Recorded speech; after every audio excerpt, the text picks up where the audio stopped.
Parallel compression is a powerful tool in the audio mixing process. It allows you to retain the natural dynamics of your audio while adding body and punch to your mix.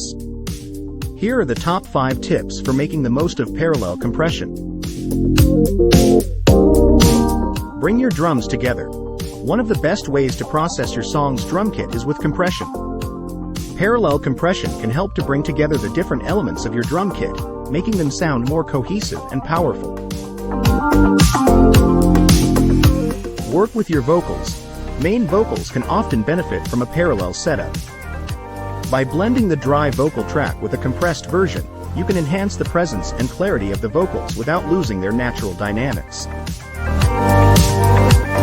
Automate your sends. A great song is one that's dynamically interesting.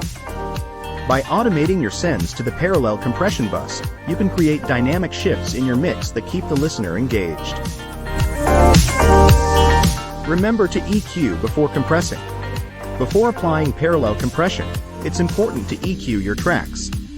This allows you to shape the tone of your audio before it hits the compressor, giving you more control over the final sound. Don't overdo it. While parallel compression can be a powerful tool, it's important not to overdo it. Too much compression can make your mix sound unnatural and over-processed.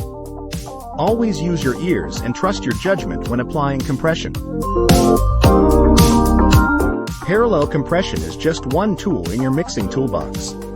It's not a magic bullet, but when used correctly, it can help to take your mixes to the next level. Happy mixing! Please leave a comment with your own tips and what you would like us to cover next. Also tickle that like button and hit the bell and subscribe notification for more no-nonsense tips.